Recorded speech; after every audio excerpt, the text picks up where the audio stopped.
आप सभी छात्र छात्राओं को नमस्कार। मैं doctor Harish Kumar Singh, assistant professor history, Ramswaroop ग्रामोद्योग परास्नातक महाविद्यालय पुखराया, कानपुर देहात। आपके साथ 20 HIC 131 प्राचीन भारत प्रारंभ से 300 CE तक विषय वस्तु को ध्यान में रख करके आज ये मेरा दूसरा लेक्चर है। पूर्व के लेक्चर में मैंने आपके साथ साझा किया था कि वास्तव में इस कालखंड को समझने के लिए प्रमुख ऐतिहासिक स्रोत क्या हैं। उन ऐतिहासिक स्रोतों में हमने चर्चा करी थी कि साहित्यिक हैं, पुरातात्विक हैं और कुछ विदेशी वृत्तांत हैं, विदेशी लेखकों के विवरण हैं, जिनके आधार पर हम इस कालखंड के इतिहास को समझते हैं। साहित्यिक में जहां हमने वेदों को देखा था, चारों वेदों को देखा था, वेदांग को देखा था, अरण्यक को देखा था, उपनिषद को देखा था। लौकिक साहित्य में मैंने कौटिल्य के अर्थशास्त्र को पढ़ा था, पाणिनि की अष्टाध्यायी को पढ़ा था, कल्हड़ की रजत रंगड़ी को पढ़ा था। और इसी तरह से पुरातात्विक स्रोतों में हमने चर्चा करी थी कि किस तरह से मध्य एशिया से प्राप्त स्तंभ लेखों से लेकर के अशोक के समय तक प्रचुर मात्रा में स्तंभ लेख, शिलालेख, मृण मूर्तियां, मुद्रा लेख इस कालखंड पर प्रकाश डालते हैं।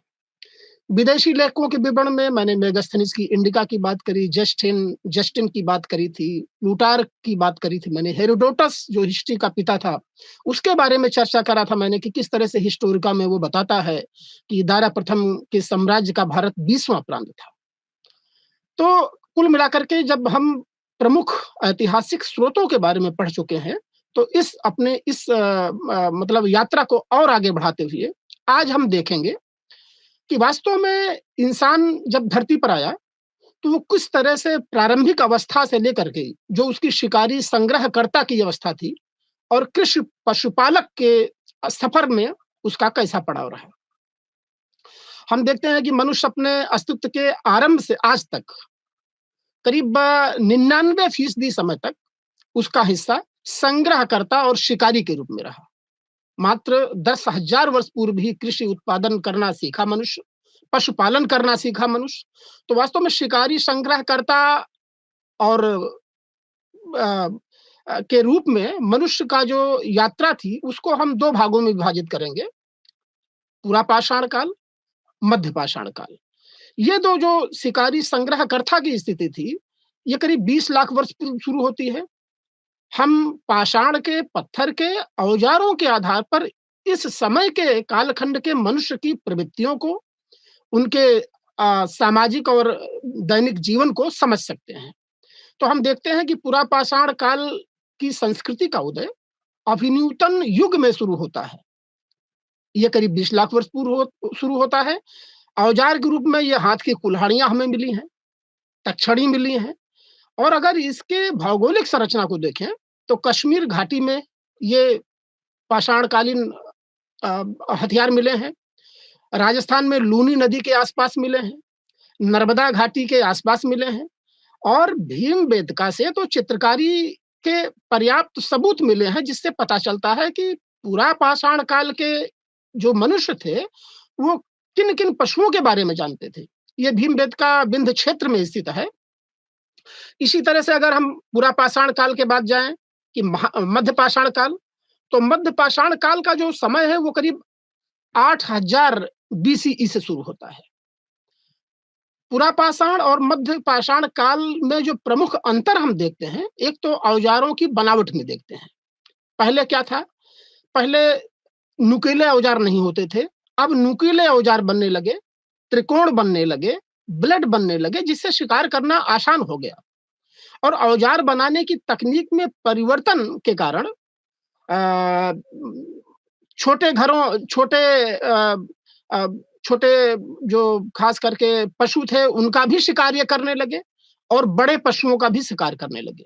माने बड़े के साथ साथ ही छोटे जानवरों का भी शिकार मध्य पाषाण काल के लोग अपनी हथियार में कुछ पैनापन ला करके करने लगे। और इनके जो विवरण मिलते हैं पुरातात्विक उत्खनन से जो जगह जगह, तो जैसे राजस्थान में एक तिलवारा है, तिलवारा से विवरण मिलता है। कुछ साक्ष्य मिले हैं। राजस्थान में ही बागौर है, वहाँ से भी मिलता है, और सराय नहर जो आपके अपने उत्तर प्रदेश के प्रयागराज में प्रतापगढ़ जनपद में है, यहाँ से भी पर्याप्त मात्रा में उपकरण, औजार, पाषाण के और चित्रकारी के मतलब विवरण मिलते हैं। जैसे भेड़, बकरी, सूअर के अवशेष यहाँ से मिलते हैं। तो हम कह सकते हैं कि पुरा पाषाण काल और मध्य पाषाण काल में इंसान आम तौर पर शिकारी और संग्रह करता था। वो दरअसल उत्पादक नहीं बना था, वो पशुपालक नहीं बना था। वो शिकार करके और प्रकृति की हूबहू चीज़ों को संग्रह करके अपना पेट भरता था, और अव्यवस्थित उसकी दिनचर्या थी, इकट्ठा भी नहीं रहता था। भीमबेटका और मिर्ज़ापुर की कला एवं चित्रकला से इस पर पर्याप्त प्रकाश पड़ता है। अब हम देखते हैं कि इंसान की ज़िंदगी में आमूल-चूल बदलाव कब से शुरू होता है, तो वो बड़ा ही स्वर्णिम समय है जिसको नवपाषाण काल कहते हैं। करीब 5500 बीसीई से लेकर के 3500 बीसीई के बीच में नवपाषाण काल का युग आता है। यहाँ पर ये बदलाव आ रहा है कि जो शिकारी और खानाबदोशी इंसान था, वो संग्रहकर्ता से उत्पादक बन गया। ये बहुत बड़ा बदलाव था नवपाषाण काल में। पहले वो प्रकृति की हूबहू चीज़ों को संग्रह कर लेता था, उसी को खाता था और उसी का सेवन करता था। लेकिन यहाँ क्या है, वो उत्पादक हो गया, और जौ, गेहूँ और चावल जैसे कुछ पौधों के को वो रोप करके और उनसे उत्पादन करता था। ये एक तरह से उसकी अवस्था में बदलाव था। पशुपालन दूसरी चीज़ थी। हमने देखा कि पुरा पाषाण और मध्य पाषाण काल में पशुपालक नहीं था किसान, लेकिन यहाँ क्या है, वो पशुपालन करने लगा और पत्थर के औजारों पर पालिश करने लगा। ये दरअसल पाषाण उपकरणों के वैज्ञानिक विधि से परीक्षण के बाद इस चीज़ को हम समझ पाए हैं। इंसान मृदभांड बनाना शुरू कर दिया। मृदभांड क्या होता है? चाक के पहिए पहिए का आविष्कार इस नवपाषाण काल की प्रमुख विशेषता थी। अग्नि का आविष्कार इस पाषाण काल की नवपाषाण काल की प्रमुख विशेषता थी। हम कह सकते हैं कि नवपाषाण काल का जो मानव था, वो प्रकृति पर अधिक नियंत्रण स्थापित किया और प्राकृतिक संसाधनों का अपने हिसाब से दोहन भी करना शुरू कर दिया था। सबसे प्राचीन अगर हम देखें कि विश्व में सबसे प्राचीन किसान कहाँ के थे, तो हम देखते हैं कि नील नदी के किनारे मिस्र से ऐसे अवशेष मिलते हैं। पश्चिम एशिया में करीब 8000 वर्ष बीसीई पूर्व के अवशेष मिलते हैं। पाकिस्तान जो भारत का ही हिस्सा था, बलूचिस्तान से 6000 बीसीई के आसपास, बेलन घाटी में 4500 बीसीई के आसपास, और वैसे ही दक्षिण भारत में 2500 बीसी के आसपास हमें नवपाषाण कालीन इंसानी फितरत के अवशेष मिलते हैं। इसकी प्रमुख विशेषताओं में कृषि कार्य करना, पशुपालन, मिट्टी के बर्तन बनाने की कला और पहिए का आविष्कार, अग्नि का आविष्कार और एक स्थान पर बस जाने जैसी प्रवृत्तियां शुरू होती हैं। आप सोचिए कि जो आदमी घुमक्कड़ है, लगातार शिकार कर रहा है और अस्थायी नहीं है, और नवपाषाण काल में जब कृषि कार्य करना शुरू किया और वो अस्थायी रहने लगा, तो जनसंख्या में भी वृद्धि हो रही है। मेहरगढ़ बलूचिस्तान में एक स्थान की खुदाई से पता चला है कि कृषि के प्राचीनतम रूप का पता चलता है यहाँ भारत में। कश्मीर घाटी में गुफा कराल में हमें उस युग के इंसानों के आवास मिलते हैं और हड्डी के औजार मिलते हैं। हड्डी के औजार मिलते हैं। देखिए कि कितनी तब्दीली उनके तकनीक में आ रही है, ज्ञान में आ रही है। ऐसे ही बेलन घाटी में हम कोल्डिहवा की बात करते हैं, तो कोल्डिहवा में भी हमें संस्कृति के 3 स्तर मिलते हैं। पहला जैसे नवपाषाण काल के सांस्कृतिक स्तर मिलता है, ताम्र पाषाण कालीन सांस्कृतिक स्तर मिलता है, और लौह पाषाण कालीन सांस्कृतिक स्तर भी कोल्डिहवा से मिलता है। और अगर आगे चले हम, तो हम देखते हैं कि इंसान पुरा पाषाण काल, मध्य पाषाण काल दोनों एक श्रेणी में आएगा। इसमें ज़्यादा बदलाव नहीं हुआ, लेकिन नवपाषाण काल तक आते-आते इंसान शिकारी संग्रहकर्ता से उत्पादक की स्थिति में आ गया, पशुपालक बन गया, कृषि सीमित मात्रा में करने लगा, पाषाण के हथियारों में एक नुकीलापन और पालिश की कला आ गया, पहिए का आविष्कार कर लिया, अग्नि का आविष्कार कर लिया, और कम से कम जिन पौधों को रोपा था उनको देख रेख करके लिए वो एक स्थान पर रुकना शुरू किया। अब हम देखते हैं कि वास्तव में इस नवपाषाण काल के बाद क्या तब्दीलियां आ रही हैं। तो अब है एक दूसरे टॉपिक की ओर हम आगे बढ़ेंगे कि वास्तव में जिसको हम इंडस वैली कहते हैं, हड़प्पा सभ्यता को हम पढ़ेंगे और हड़प्पा सभ्यता के तीनों स्तरों पर हम व्यापक चर्चा करेंगे। वो क्या है तीन स्तर? कि एक तो हड़प्पा सभ्यता के आरंभिक परिस्थिति कैसी थी, विकसित हड़प्पा सभ्यता कैसे थी, और हड़प्पा सभ्यता के पतन के बाद उसके अवशेष पर या उसके अगल-बगल कौन सी संस्कृति पनपी और बढ़ी, इसी पर हम आज अभी चर्चा करेंगे।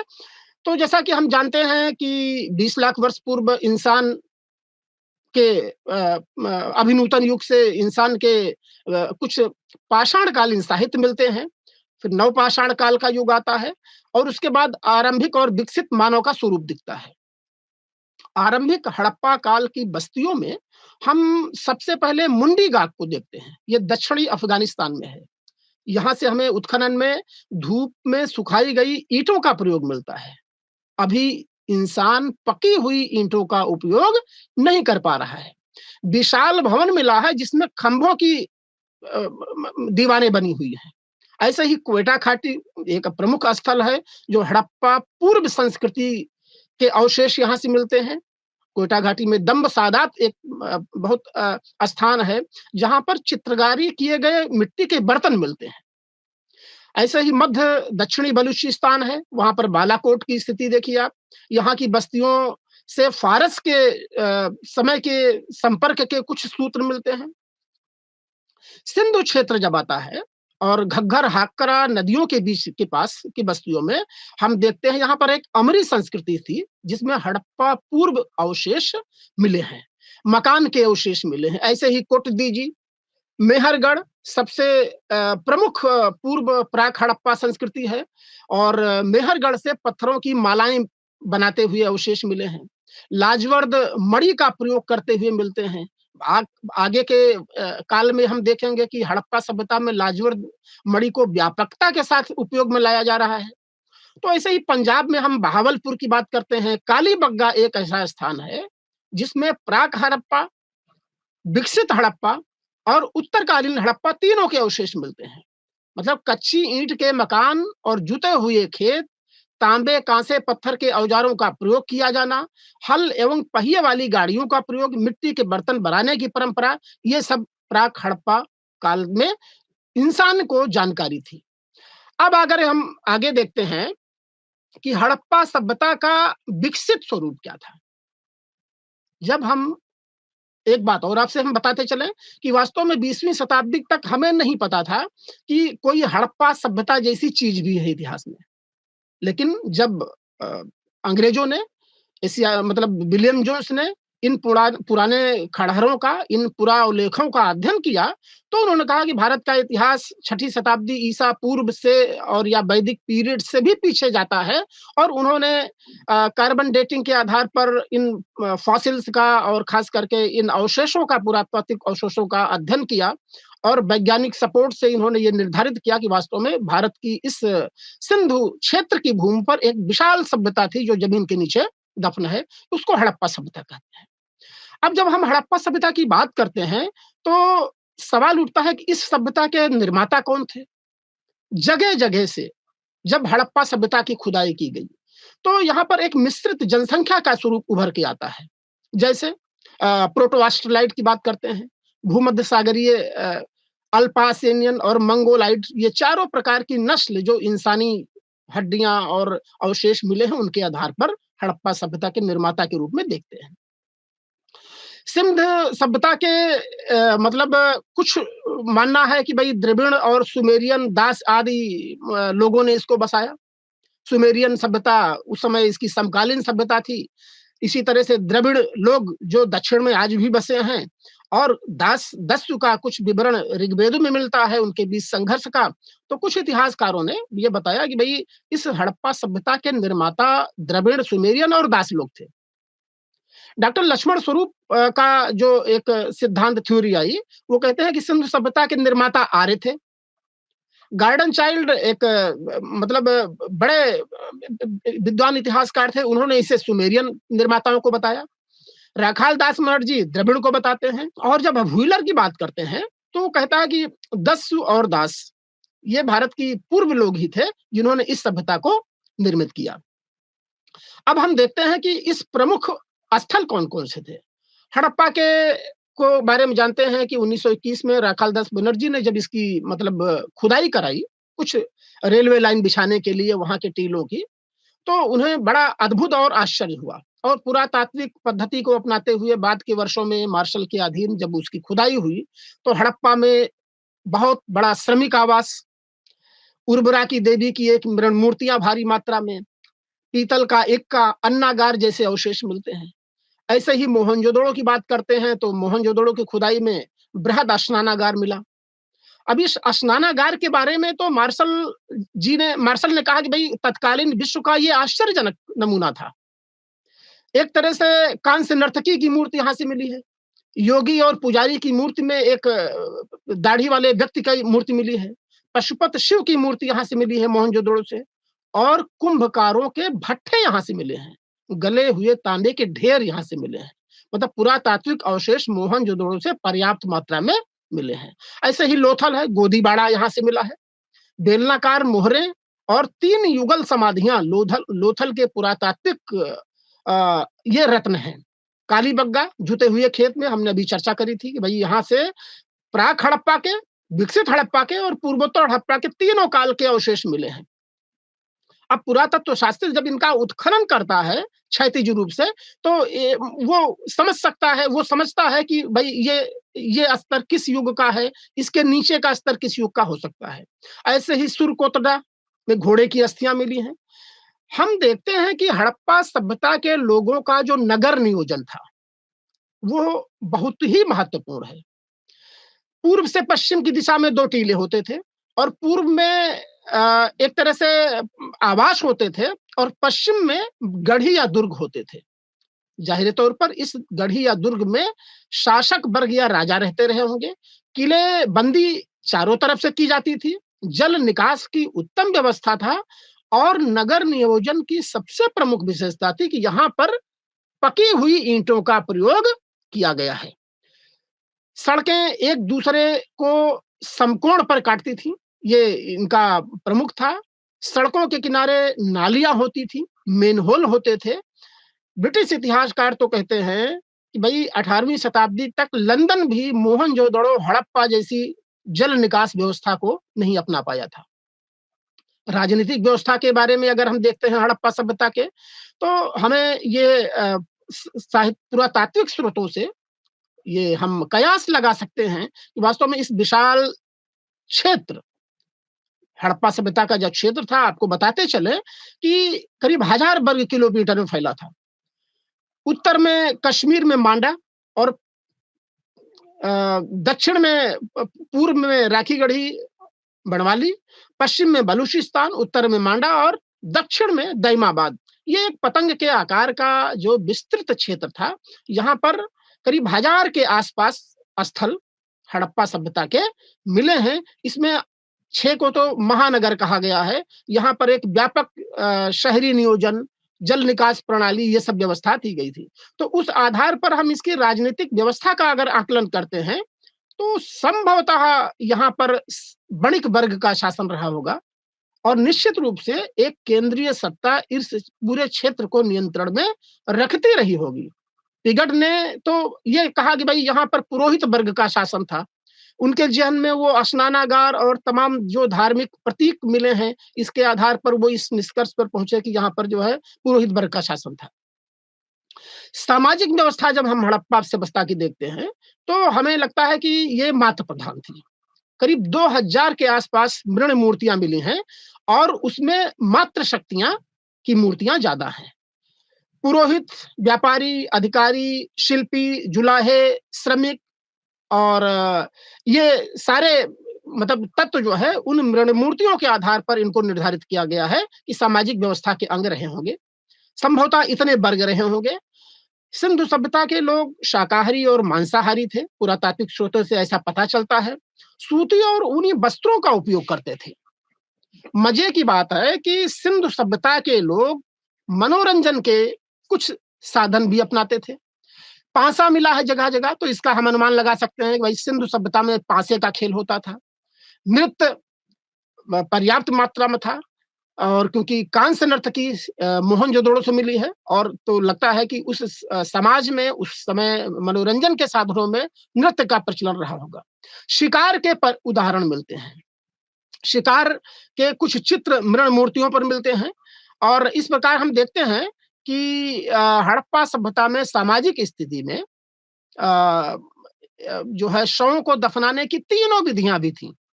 पहले में जैसे पूर्णकालिक समाधान था, और अर्ध समाधान था, और संक्षिप्त आंशिक समाधान की प्रथा यहाँ पर थी।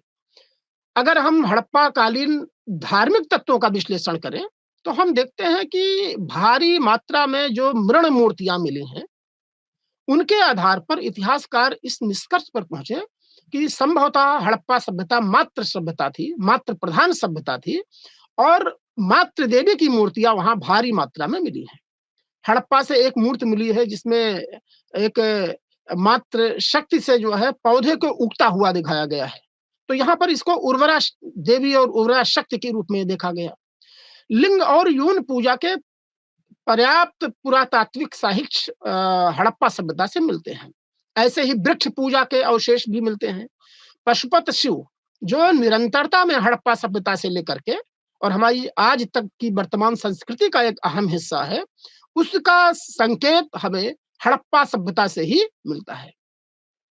धर्म के अन्य तत्वों में स्वास्तिक एक बड़ी चीज है। शायद हड़प्पा की सभ्यता के लोगों को इसका ज्ञान था, और ये मृण मूर्तियों पर जगह जगह स्वास्तिक के चिन्ह मिले हैं, तो हम कह सकते हैं कि स्वास्तिक से वो लोग परिचित थे। आर्थिक गतिविधियों में देखें हम, तो हड़प्पा सभ्यता की जो आर्थिक गतिविधियां थी, उसमें वाणिज्य और व्यवसाय प्रमुख था। वाणिज्य व्यापार उनका आंतरिक और बाह्य दोनों था। कृषक के रूप में क्षेत्रीय जो हड़प्पा नगर और शहरों के इर्द गिर्द के लोग थे, वहां पर कृषि कार्य होता था। लकड़ी के हल कुछ जगह पर मिले हैं, गेहूं जो और जो खजूर के दाने भी मिले हैं। कपास का उत्पादन करते थे, और कुबड़ वाले सांड से हड़प्पा के लोग परिचित थे। वाणिज्य व्यापार में हम देखते हैं कि परिवहन के रूप में हड़प्पा में मोहरों पर कुछ जहाजों और नावों के चित्र मिलते हैं। जाहिर तौर पर इससे यह स्पष्ट होता है कि इन जहाजों से अंतर्देशीय व्यापार होता था, और छोटी नावों से जो है बहिर्देशीय व्यापार होता था, जब बड़े जहाजों से, और छोटी नावों से अंतर्देशीय व्यापार होता था। इसके अलावा बैलगाड़ी और इक्का गाड़ी भी जगह जगह पर मूर्तियों, इसकी जो है मिट्टी की मूर्तियां मिली हैं। शिल्पकारी हड़प्पा सभ्यताओं की बहुत उत्कृष्ट थी। सबसे महत्वपूर्ण है कि तांबा और टिन मिलाकर के कांसा बनाते हैं। हम जानते हैं कि उस समय सिंधु सभ्यता के किसी भी भौगोलिक क्षेत्र में तांबे के अवशेष नहीं मिलते हैं, मतलब तांबे की खादान नहीं मिलती है। तो ये अनुमान लगा सकते हैं कि राजस्थान के खेतड़ी से वो लोग तांबा प्राप्त करते रहे होंगे। वैसे ही टिन को अफगानिस्तान से प्राप्त करते रहे होंगे, और तांबा और टिन को निश्चित अनुपात में मिला करके एक मजबूत धातु जिसको कांसा कहते हैं, ये बनाने की कला हड़प्पा सभ्यता के लोगों को थी। यहाँ पर हम देखते हैं कि एक साइंटिफिक टेम्परामेंट वहां पर दिख रहा है, वैज्ञानिक पुट दिख रहा है। हड़प्पा के लोगों ने जो है अपेक्षाकृत कठोर धातु को एक निश्चित अयस्कों को मिला करके बनाया, और जो मोहनजोदड़ो की कांस्य नर्तकी है, वो ढलुआ विधि जिसको मधुच्छिष्ट विधि कहते हैं, उससे बनी हुई ये जीता जागता उदाहरण है कि हड़प्पा के सभ्यतों में मतलब एक तरह से विज्ञान की जानकारी मिलती है। ऐसे ही अगर हम इनके विज्ञान की बात करें, तो बिटुमिनस का लेप जो है मोहनजोदड़ो के जो स्नानागार मिला है, उसके दीवारों पर लगाया गया है, जिससे पानी का रिसाव ना हो। तो ये दो चीजें हैं जो हड़प्पा सभ्यता के इंसानों को एक तरह से वैज्ञानिक पहलुओं से जोड़ती हैं। ये बहुत बड़ी चीज थी। अब हम बात करते हैं कि हड़प्पा सभ्यता के लोगों को क्या लेखन का ज्ञान था, कौन सी लिपि अपनाते थे वो। तो हम देखते हैं कि लिपि में वो चित्रात्मक लिपि को अपनाते थे, जिसको अभी पढ़ा नहीं गया है, और 64 मूल चिन्ह थे इसमें। मृण मुद्राओं पर ये अंकित है जगह-जगह। इसी तरह से बाट-माप की इकाई से ये लोग परिचित थे, और 16 के अनुपात में इनकी बाट-माप की इकाई थी। सीप और हाथी दाँत का इनका स्केल मिला है। मुहरें और सर्वोत्तम कलाकृति में करीब 2000 मुहरें मिली हैं। हम देखते हैं कि हड़प्पा सभ्यता का जो पूरा भौगोलिक क्षेत्र है, उत्तर में मांडा से लेके दक्षिण में दैमाबाद, पूर्व में राखीगढ़ी से पश्चिम में बलूचिस्तान, तो बाँट-माप की इकाई में एकरूपता हम देखते हैं। इस आधार पर हम इस निष्कर्ष पर पहुँच सकते हैं कि संभवतः एक केंद्रीय प्रशासन रहा होगा। अदरवाइज़ बाट-माप के स्केल में तो अंतर आ सकता है। और ये बाट-माप जो है की इकाई 16 के अनुपात में थी। व्यापार की बात मैंने कहा कि वाह्य व्यापार दूसरे देशों के साथ व्यापार में हड़प्पा सभ्यता एक अग्रणी था, और निश्चित रूप से हड़प्पा सभ्यता का व्यापार इसके मतलब बाह्य देशीय व्यापार इसके पक्ष में था। सुमेरियन लेखों में, जैसे सारगौन के लेखों में पता चलता है कि व्यापारी मेलुहा सिंधु के साथ व्यापार करते थे। लाजवर्द मणि, टीन बाहर से मंगाते थे ये लोग, और समुद्र का प्रमुख कारण हड़प्पा सभ्यता के हम विदेशी व्यापार ही को मान सकते हैं। मेसोपोटामिया का शासक था सारगौन, और करीब 2350 बीसीई के आसपास का उसका एक लेख मिला है। उसमें दिलमुन, मागन और मेलुहा के जहाज उसकी राजधानी में लंगर डालते थे, ऐसा विवरण मिलता है। और इस बात की पुष्टि लोथल में बेलनाकार मोहरों के मिलने से भी हो जाती है। तो हम कह सकते हैं कि फारस के साथ इनका जो है व्यापार होता था, और वो व्यापार भारत के पक्ष हित में था। भारत की समृद्धि का, सिंधु सभ्यता की समृद्धि का प्रमुख कारण वो व्यापार था। तो हम ये कह सकते हैं कि हड़प्पा सभ्यता एक तरह से जो वैज्ञानिक कालक्रम के हिसाब से 2350 से 1750 ईसा के पूर्व में इतिहासकारों ने माना, ये अपने मतलब उन्नत अवस्था में थी। भौगोलिक सीमा में देखें तो कश्मीर, हमने अभी चर्चा करी कि कश्मीर में मांडा, और नीचे नर्मदा नदी और ताप्ती नदी के मुहाने के पर स्थित दैमाबाद, हरियाणा में स्थित राखीगढ़ी, और बलूचिस्तान जो पाकिस्तान का भी अंग है ईरान की सीमा पर, वहां पर बलूचिस्तान है। ये एक पतंग के आकार का हड़प्पा का क्षेत्र था। इसमें कुछ शहर थे तो कुछ छोटे-छोटे स्थल थे। इन शहरों में हमने शहरी विन्यास को देखा कि नगर नियोजन हड़प्पा सभ्यता की एक अद्भुत उपलब्धि थी।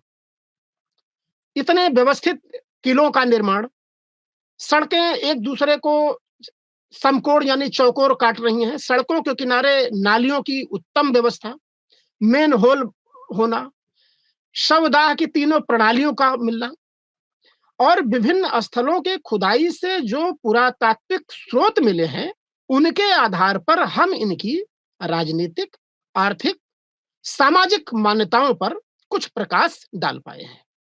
राजनीतिक मान्यताओं में हमने देखा कि संभव इतिहासकारों में एक मतता नहीं है। कुछ वणिक वर्ग के शासक को मानते हैं, तो कुछ लोग पुरोहित वर्ग के शासन को मानते हैं।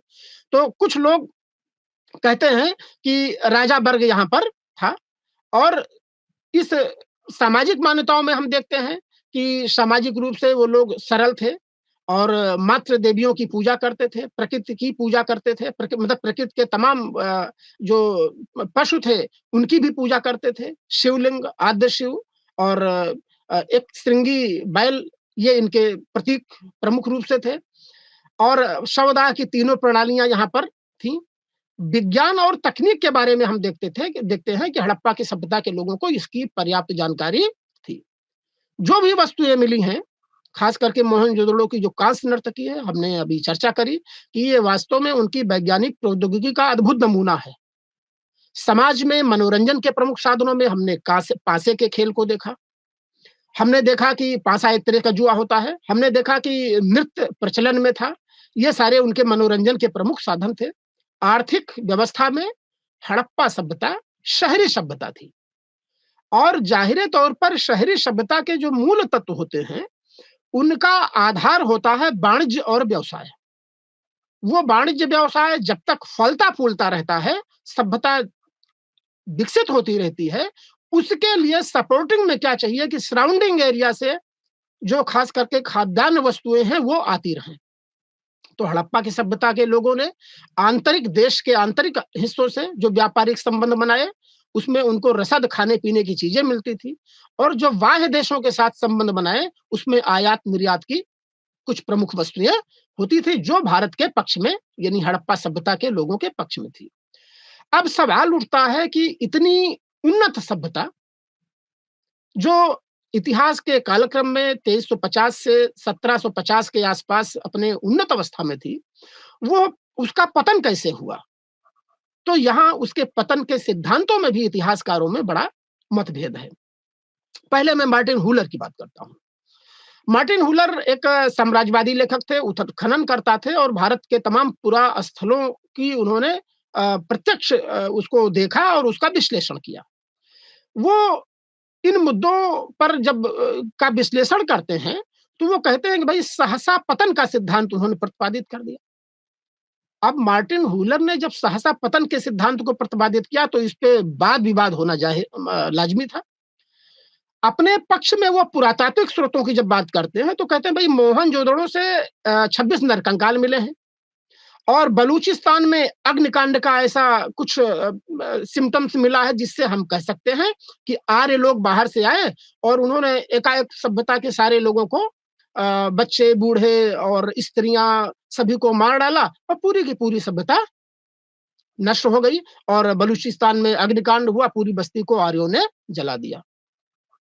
अपने इस पुरातात्विक साक्ष्यों के सपोर्ट में जब व्हीलर कुछ साहित्यिक स्रोतों की बात करते हैं, तो ऋग्वेद में जैसे हरूपिया शब्द आया है, पुर आया है, पुरंदर आया है और इंद्र को जो है किलों को भेदने वाला कहा गया है। तो इसको प्रमाण के रूप में आते हैं कि भाई आर्यों के देवता इंद्र थे और जब आर्य बाहर से आए तो उन्होंने हड़प्पा सभ्यता को बिल्कुल नष्ट कर दिया और वहाँ पर आर्य संस्कृति का बसाव हुआ। लेकिन हम दूसरे इतिहासकारों ने इस खास करके व्हीलर के इस तर्क को, सहसा पतन के तर्क को अब सिरे से नकार दिया है और इसको स्वीकार नहीं करते हैं क्योंकि हड़प्पा सभ्यता का विनाश अगर आर्यों ने किया, तो हमें आर्यों के भारत आगमन के कालक्रम को भी देखना होगा। एक अभी हम जब आगे आर्य संस्कृति को पढ़ाएँगे तो बताएँगे कि बोगचकोई का एक अभिलेख मिला है 1500 बीसीई का। उसमें इंद्र, वरुण, नासत इन देवताओं के नाम हैं जो संभवतः आर्य देवता ही है ही हैं, उन्हीं के नाम हैं। और सिंधु सभ्यता का पतन 1750 तक हो जाता है और 1500 ईसा पूर्व के पहले भारत की भौगोलिक सीमा में सप्त सिंधु प्रदेश में आर्यों का आगमन होता नहीं है। तो दरअसल ये जो 200 वर्षों का नेपथ्य है, इसको हम कैसे दूर करेंगे?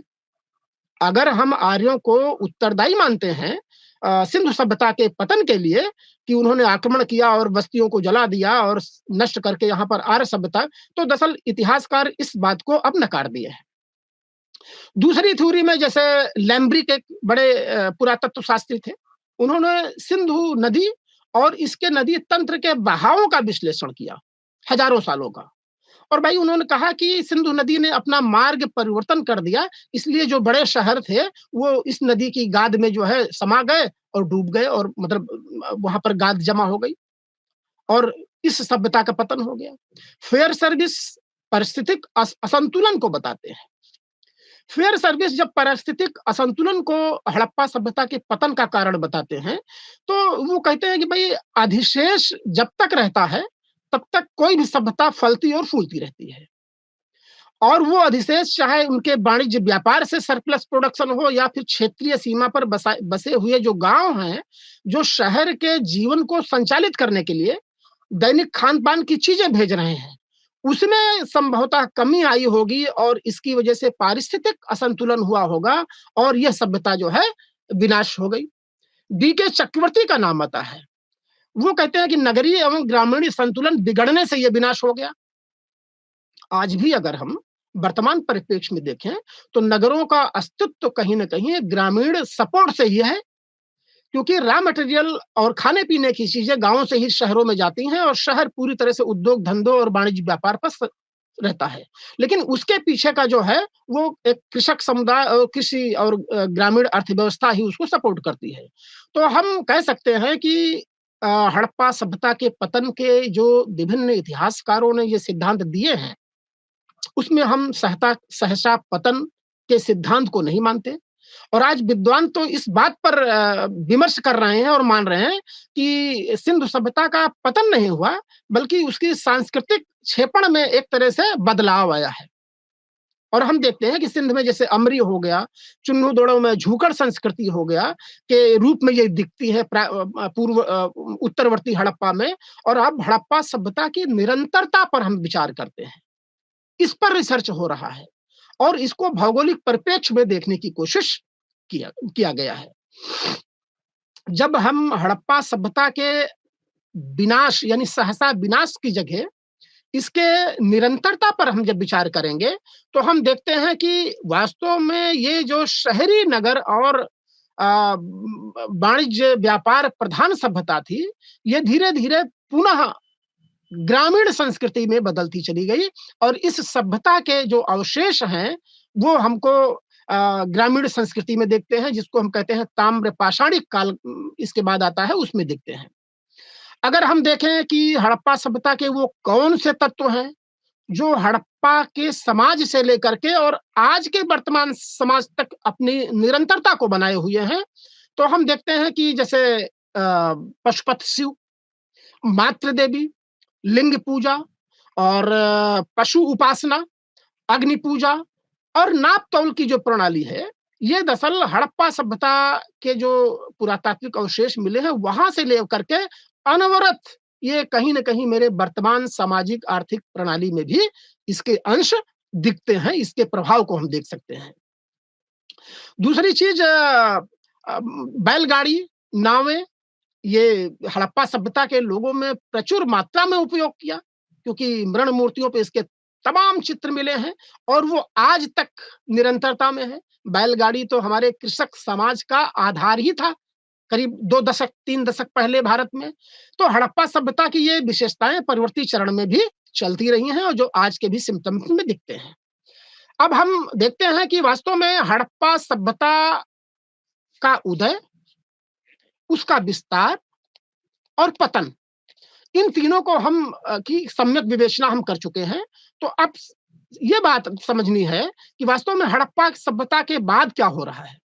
तो हम देखते हैं कि हड़प्पा सभ्यता के बाद एक नया युग कुछ ग्रामीण क्षेत्रों में चल रहा है, जिसको ताम्र पाषाणिक काल कहते हैं। ये ग्रामीण संस्कृति थी। इसकी विशेषता थी पत्थर और तांबे के औजारों को एक साथ उपयोग में ये लोग लाते थे।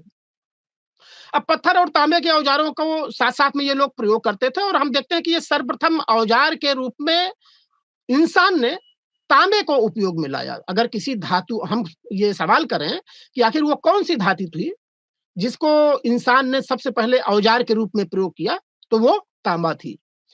ये लोग ग्रामीण समुदाय के लोग थे, ताम्र पाषाणिक संस्कृति के लोग, और इनका जो क्षेत्रीय विस्तार था, वो पूर्वी राजस्थान में आहार और गिलुंद है, पश्चिम मध्य प्रदेश में मालवा और कायथा की संस्कृतियाँ हैं और महाराष्ट्र में जोरवे संस्कृति है, जहाँ पर ताम्र पाषाणकालीन अवशेष मिले हैं। इनकी प्रमुख विशेषता क्या है कि काले एवं लाल मृदभांड जो है, इस काल की संस्कृति को पुरातात्विक बल प्रदान करते हैं। जैसे अतरंजी खेड़ा से काले एवं लाल मृदभांड मिले हैं। इनकी बाहरी सतह पर चमकदार पॉलिश हुई थी। ये क्या दिखा रहा है कि जो इंसान है, मृदभांडों पर पॉलिश करने की भी कला सीख रहा है और उनके आकार और सुंदरता को भी बढ़ा रहा है। दूसरा, चित्रित धूसर मृदभांड भी इस संस्कृति के अहम हिस्से थे और अहिच्छत्र और मथुरा की खुदाई में ये मृदभांड मिले हैं। कई क्षेत्रों में उत्तरी कालिश मृदभांडों के साथ-साथ चित्रित धूसर मृदभांडों का मिलना यह दिखाता है कि इस ताम्र पाषाणकालीन संस्कृति का विस्तार, इसके उपयोग और इसकी तकनीक को कैसे इंसानों ने स्वीकार किया या अपनाया। अब हम देखते हैं कि हड़प्पा काल के बाद पंजाब, उत्तर प्रदेश तथा उत्तरी राजस्थान में उत्खनन के द्वारा इन क्षेत्रों से उन्नत ताम्र पाषाण संस्कृति के अवशेष मिले हैं, जिनकी पुष्टि हो चुकी है। और अगर इनके कालक्रम को हम निर्धारित करें तो ये करीब 1700 बीसीई से लेके 600 बीसीई तक जाते हैं। और इससे उत्तर हड़प्पा को अगर हम कहें तो उत्तर हड़प्पा गिरवे मृदभांड प्रयोग में लाते हैं, काले मृदभांड प्रयोग में लाते हैं और सिलेटी मृदभांड का प्रयोग करते हैं। ताम्र पाषाण कालीन संस्कृति को अच्छी तरह से समझने के लिए हम इनके द्वारा प्रयोग किए गए पाषाण उपकरण हथियार, तांबे का प्रयोग, चित्रित और काले धूसर मृदभांड के आधार पर हम इनको पहचान सकते हैं। और हम हड़प्पा संस्कृति से और इनकी संस्कृति में जो गैप है, जो बदलाव आ रहा है कि जहां पर वो शहरी सभ्यता थी, विभिन्न जो कारणों की चर्चा मैंने किया जिनकी वजह से वो सभ्यता शहरी सभ्यता का पतन हुआ, वो अब ग्रामीण संस्कृतियों में वो बदल गई। और जब ग्रामीण संस्कृतियों में बदल गई तो अब ये संस्कृतियां जैसा कि है कि हड़प्पा के पतन के बाद से 600 बीसी तक खुदाइयों में विभिन्न स्थानों से मिली हैं। लेकिन यही वो समय है जब भारत में आर्यों का आगमन होता है और वैदिक संस्कृति का भी उत्थान होता है। तो दरअसल ताम्र पाषाण कालीन संस्कृतियों के पृष्ठभूमि में ही अब हम क्या देखेंगे कि वास्तव में हड़प्पा सभ्यता के बाद एक वैदिक युग आता है। और इस वैदिक युग की राजनीतिक, आर्थिक और सामाजिक मान्यताएं क्या थी और इस समय के लोगों का जीवन यापन कैसा था, धार्मिक मान्यताएं कैसी थी, राजनीतिक व्यवस्था किस स्तर की थी, इस पर हम प्रकाश डालने का प्रयास करेंगे।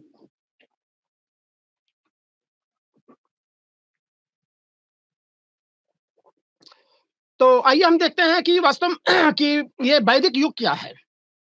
सबसे पहले हम आर्यों की बात करते हैं। मैक्स मूलर एक विद्वान थे। उनका मानना है कि आर्य शब्द का अर्थ जाति या प्रजाति से बिल्कुल नहीं है, बल्कि इसका अभिप्राय भाषा से है।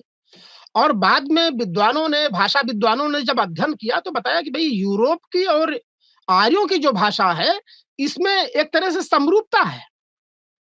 एक विद्वान थे के अरद, उन्होंने 1767 में ग्रीक और यूनानी लैटिन भाषाओं का गहन अध्ययन किया और आर्यों की मूल भाषा जो संस्कृति थी उसका अध्ययन किया। तो उन दोनों के बीच में उन्होंने गहन अंतर संबंधों को पाया। तो भाषा के आधार पर एक ये आर्यों की पहचान की जा सकती है। विलियम जोन्स पहले पुरातत्व शास्त्री थे जो 1786 में इस मान्यता का विस्तार से विवेचन किया कि वैदिक संस्कृति एवं यूरोप की कुछ अन्य प्रमुख भाषाएं जैसे इटालियन, यूनानी, लैटिन, जर्मन आदि, पाश्तो, ये कहीं न कहीं आर्य परिवार की ही भाषा थी। और आपको याद होगा कि जब हिटलर जो है जर्मन आर्य की बात करता है तो उस बात से भी इस बात को बल मिलता है। तो हम कह सकते हैं कि भाषाई आधार पर समान भाषा समूह से संबंधित इस प्रजाति समूह को हिंद यूरोपियन आर्यन के नाम से जाना जाता है। सबसे बड़ा इतिहास का सवाल ये हुआ कि भाई आर्य लोग कौन थे, उनका मूल निवास कौन था। तो एक पंडित गंगानाथ झा हैं, उन्होंने तो कहा कि ब्रह्मर्ष देश को आर्यों का मूल निवास माना गया है। ऐसे है डी.एस. त्रिदेव थे, उन्होंने मुल्तान स्थित देविका को आर्यों का मूल निवास स्थान माना।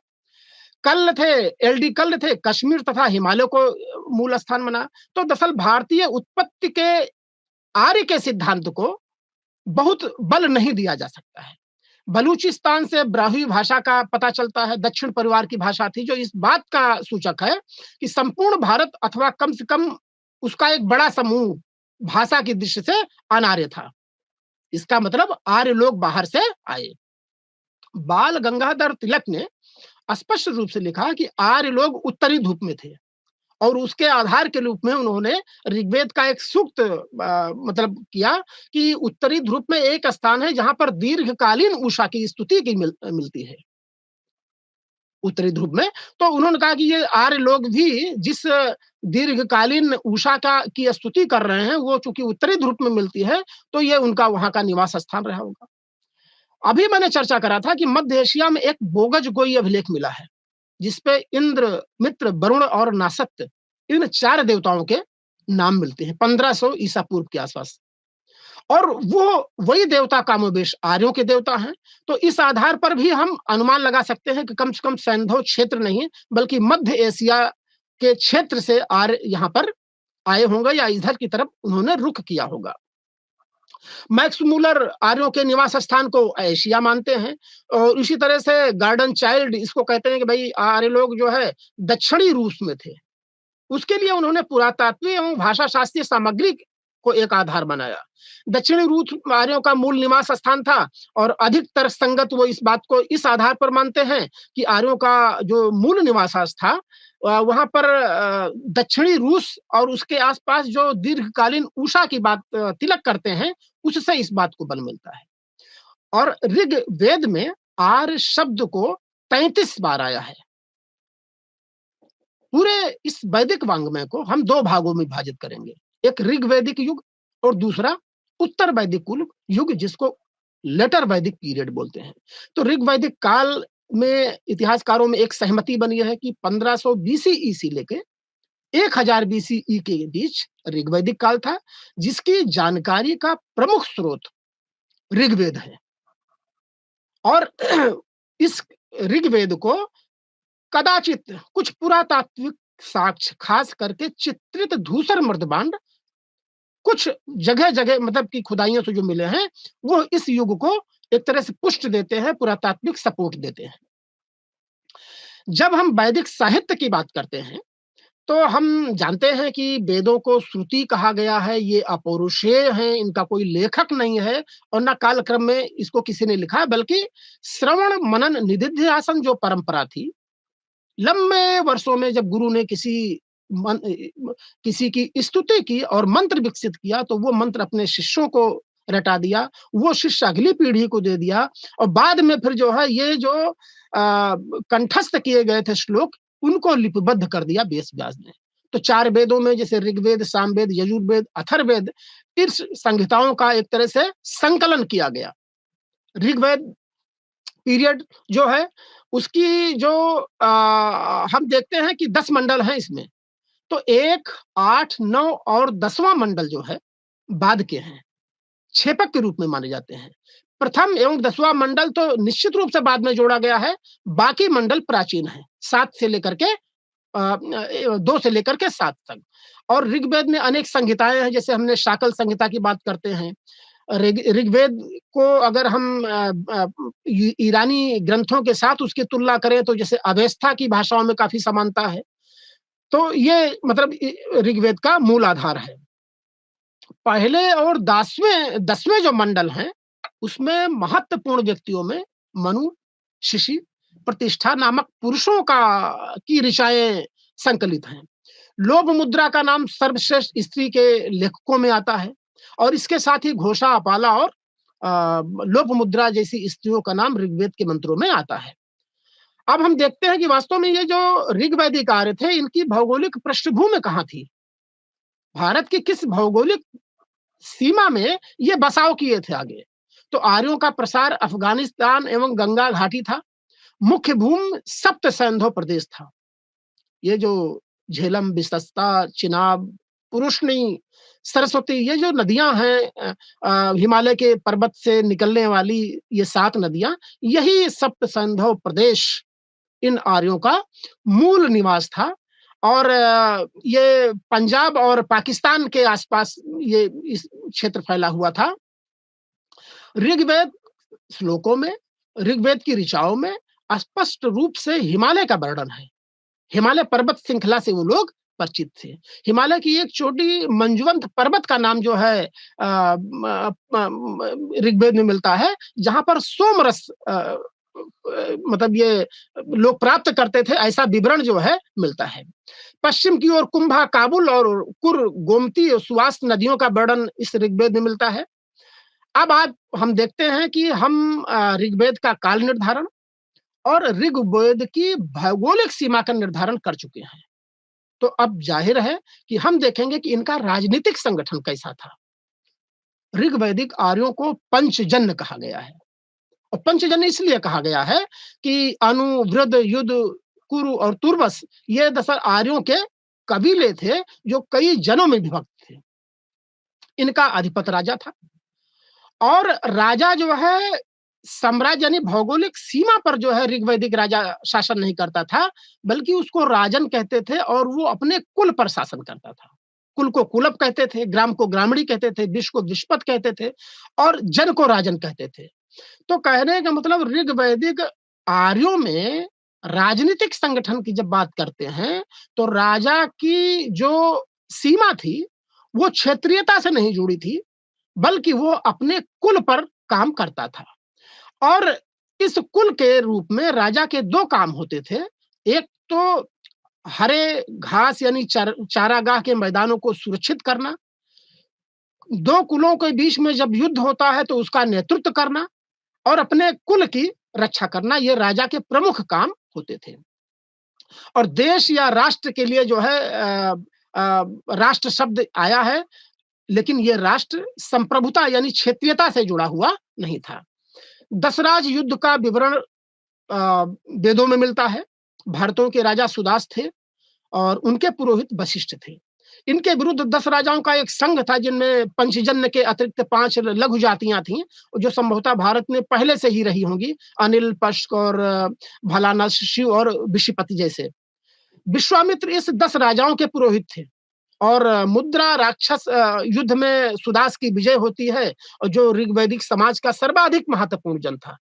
मतलब 10 राज युद्ध जो है ऋग्वैदिक काल की महत्वपूर्ण घटना है, विवरण है। और सरस्वती तथा यमुना नदियों के बीच ये सुदास निवास स्थान करता था। अगर राजा की स्थिति की बात करें तो राजतंत्र था और राजा को जन का रक्षक माना जाता था, अभी मैंने बताया। दुर्गों का भेदन करने वाला कहा गया है, पुराभेक्षा कहा गया है। और युद्ध के वातावरण में सेना और जाति का नेतृत्व करने के लिए जनसंख्या का धीरे-धीरे विस्तार हुआ। राजा का पद दैवीय नहीं था, ये ध्यान रखने की बात है, बल्कि कबायली मुखिया के रूप में जाना जाता था। यद्यपि राजा का पद दैवीय नहीं था, फिर भी आनुवांशिकता की बात इसका पुट इसमें दिखता है। राजा भूमि का स्वामी नहीं था, ये हमने अभी स्पष्ट किया। वो प्रधानता युद्ध का नेता होता था और सभा और समिति राजा पद के महत्वाकांक्षाओं को, निर्णयों को सीमित करती थी। आपको ये समझना है कि सभा एक तरह से उच्च एवं कुलीन व्यक्तियों की संस्था थी और उच्च कुल के व्यक्ति ही इसमें भाग ले सकते थे और समिति सर्वथा साधारण की सभा थी। तो यद्यपि राजतंत्र में क्षेत्रीय अवधारणा नहीं जुड़ी थी, फिर भी राजा सामूहिक निर्णय लेता था और सभा एवं समितियों के निर्णयों से राजा कहीं न कहीं बंधा हुआ था। सेनानी, ग्रामीणी और अस्पर्श जैसे कुछ पदों की बात आती है। मृत्युदंड की प्रथा जो है नहीं थी, बल्कि शारीरिक दंड और जुर्माना वैदिक समाज में दिया जाता था। अगर हम सामाजिक जीवन को देखें, तो ऋग्वैदिक आर्यों के सामाजिक जीवन का जो आधार था, वो परिवार था। और परिवार का मुखिया राजा पिता होता था। ऋग्वेद में वर्ण शब्द का अर्थ व्यवसाय के चयन से हुआ है। दशम मंडल के पुरुष सूक्त में जो है शूद्र शब्द का विवरण मिलता है। सती प्रथा के प्रचलित होने के उदाहरण नहीं मिलते हैं, बिल्कुल कहीं भी नहीं मिलते हैं, बल्कि औपचारिकता पूरी करने के लिए सांकेतिक रूप से रानी चिता पर लेटती थी, पुनः उनसे उठने के लिए कहा जाता था। ऐसा दशम मंडल में विवरण मिलता है और संभवतः ये छेपक है, जैसा कि मैंने अभी चर्चा किया, बाद में जोड़ा गया था। विधवा विवाह नहीं होता था, फिर भी संतान की प्राप्ति के लिए नियोग प्रथा का साक्ष्य इस वैदिक वाङ्मय में मिलता है। स्थितियों को राजनीति में भाग लेने का अधिकार नहीं था, उन्हें संपत्ति संबंधी अधिकार भी प्राप्त नहीं थे। शाकाहारी एवं मांसाहारी दोनों भोजन करते थे ये। और इस तरह से हम कह सकते हैं कि आर्य लोग जो है एक साधारण जीवन था। आर्यों के वस्त्र में 2 तरह की चीजें थीं, जैसे नीबी कमर के नीचे पहना जाता था और बासव कमर के ऊपर पहने जाने वाला वस्त्र था, और अर्धवास का उपयोग करते थे। ऊपर से धारण किया जाने वाला एक ओढ़नी था, जो कमोबेश आज तक की परंपरा में वो चली आ रही है। प्रसाधन की कला से परिचित थे और नाई को बाप्ता कहा गया है। ये शब्दावली जो है वैदिक वाङ्मय में मिलती है। जब आर्यों के मनोरंजन और आमोद प्रमोद की बात करते हैं, तो हम देखते हैं कि जीवन के प्रति दृष्टिकोण उनका पूर्णतः उपयोगितावादी था। वो रथ दौड़ करते थे, घुड़दौड़ करते थे, जुआ खेलते थे, पाशा खेलते थे और प्रमुख मनोरंजन के ये साधन हुआ करते थे। पाशे की बात मैंने किया तो अभी इंडस वैली में बताया था कि इंडस वैली के प्राप्त पुरातात्विक स्रोतों में से पासे मिले हैं, तो कहीं न कहीं वो निरंतरता यहाँ पर दिख रही है। कृषि एवं पशुपालन आर्थिक जीवन के आधार थे। कृषि योग्य भूमि को उर्वरा कहा गया है। इसे क्षेत्र भी कहा जाता था और फाल का उल्लेख है जो संभवतः लकड़ी का होता था। ध्यान देना कि ऋग्वैदिक आर्यों को लोहे के फाल का ज्ञान नहीं है, बल्कि वो लकड़ी के फाल का उपयोग कर रहे हैं। जौ और धान्य का उल्लेख मिला है और ऋग्वैदिक आर्य चावल से परिचित नहीं थे, ऐसा मतलब इतिहासकारों का मानना है। गायें ऋग्वैदिक अर्थव्यवस्था का प्रमुख आधार थी। जैसे गब दुहिता पुत्रियों को कहा जाता था। समय के मेजरमेंट के लिए, टाइम के लिए गोधूलि को लिया जाता था और गायों की चोरी को बहुत बड़ा अपराध माना जाता था। गायों की रक्षा के लिए तमाम देवताओं की स्तुति की जाती थी। तो इस प्रकार से गायें और विनिमय प्रणाली इन मतलब ऋग्वैदिक आर्यों का प्रमुख आधार थे। हम देखें कि ऋग्वैदिक मंत्रों में 24 बार कृषि शब्द आया है और व्यापार एवं वाणिज्य को पणी लोग करते थे, पणी वर्ग के लोग आते थे। निश्र का उल्लेख हुआ है, जो संभवतः हार जैसी चीज रही होगी, स्वर्ण आभूषण रहा होगा और समुद्र शब्द आया जरूर है, लेकिन संभवतः आर्य लोग समुद्र से परिचित नहीं रहे होंगे। इसे एक विशाल जलराशि के रूप में ही उन्होंने समझा होगा। एक स्थान पर राधा कुमुद मुखर्जी ने लिखा है कि भाई ऋग्वेद में एक जगह पर मंजुवंत पर्वत की बात की गई है और अभी मैंने चर्चा करा था कि मंजुवंत पर्वत हिमालय की एक चोटी थी जहां पर सोम रस का की बात मतलब स्वीकार की जाती है। ऐसे ही विवरण में एक बड़े जलयान की बात को स्वीकार की गई है और वो जलयान समुद्र में अथाह जल में भटक गया तो अश्वन कुमारों से प्रार्थना करने का एक प्रसंग जो है मिलता है कि भाई हमारे जलयान की रक्षा कीजिए। तो इसी तरह से व्यवसाय में कोई पद आनुवांशिक नहीं हुआ था बल्कि तक्षा को बढ़ई के रूप में जाना जा रहा है और कर्मा को धातु कर्म करने के रूप में जाना जा रहा है। जुलाहे थे। आयश की बात यहाँ पर हो रही है। आयस धातु का उल्लेख मिलता है यहाँ पर जिससे बर्तन आदि बनाए जाते थे। आयस की पहचान संदिग्ध है। कुछ लोग इसे तांबा कहते हैं, कांसा कहते हैं, कुछ लोग लोहा भी बताते हैं। मतलब लेकिन अभी लोहे का स्पष्ट पुष्टि इस वैदिक वाङ्मय में नहीं दिख रही है। अब आते हैं धर्म पर। हम कह सकते हैं कि ऋग्वैदिक आर्यों का जो धर्म था वो बहुदेववाद के दर्शन यहाँ पर होते हैं और जो बाद में एकेश्वरवाद की प्रवृत्ति में बदलता दिखता है। आर्यों का प्रधान देवता प्राकृतिक शक्तियों का प्रतिनिधि है जिनका मानवीकरण किया गया है।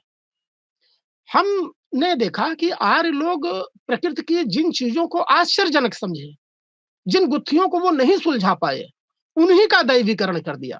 प्रकृति का दैवीकरण किया गया। मानवीय एवं इहलौकिक दृष्टि उनकी है और जीवन में युद्ध का अत्यधिक महत्व, युद्ध के कारण जो है इंद्र देवता का व्यापक चलन, व्यापक महत्व ऋग्वैदिक युग में दिखता है। करीब 250 मंत्र ऐसे हैं जो इंद्र को समर्पित हैं। उपासना का उद्देश्य भौतिक सुख था। हम देखते हैं कि आर्यों के सभी देवता जो जैसे इंद्र हो गए, अग्नि को एक तरह से मिलाने वाला देवता माना जाता है। जब हम कोई भी हव्य देते हैं तो देवताओं तक वही लेके जाती है। तो इंद्र, अग्नि, ये सारे देवता उनके लौकिक हितों की पूर्ति के लिए हैं और वही बात जब हम कहते हैं कि तमाम जो यज्ञ हो रही है, कर्मकांड हो रही है, इसके पीछे भी इहलौकिक यानी इस देशज युग में हम सुख शांति प्राप्त कर सकें, यही उद्देश्य है। और बाद के वर्षों में देखते हैं कि उपनिषद काल तक आते-आते वैदिक धार्मिक देवताओं के जो मंतव्य हैं धर्म के देवताओं के प्रति, उसमें बदलाव होता है। यहाँ इहलौकिक की जगह पारलौकिक चिंतन की बात दिखती है। जितने उपनिषद हैं, कठ, मांडूक, यहाँ पर आत्मा, परमात्मा, ईश्वर जैसे एक जो अमूर्त चिंतन है उसकी धारा एक शुरू होती है। तो कहते हैं कि वैदिक धर्म तत्कालीन सामाजिक व्यवस्था की मांगों के विपरीत जब पढ़ने लगा तो उपनिषदों में इसका विद्रोह हमें दिखता है। ये सारी चीजें हमको दिखती हैं। तो कुल मिलाकर के हम ये कह सकते हैं कि जो वैदिक पीरियड है, वो उत्तर वैदिक काल, ऋग वैदिक काल और उत्तर वैदिक काल है। ऋग वैदिक पीरियड का जो धर्म है, समाज है और राजनीति है। तो राजनीति को कहें तो सामाजिक रूप से अर्ध-काबिलाई खानाबदोश यायावर समाज था, जो घुमंतु और चरवाहे थे। कृषि प्रणाली ऋग वैदिक समाज में मंदम है। धर्म के प्रति मान्यताएँ उनकी इहलौकिक हैं और उत्तर वैदिक काल में आते-आते वो धर्म के प्रति और व्यावहारिक हो जाते हैं। और आप सभी को बहुत-बहुत धन्यवाद इस लेक्चर को सुनने के लिए।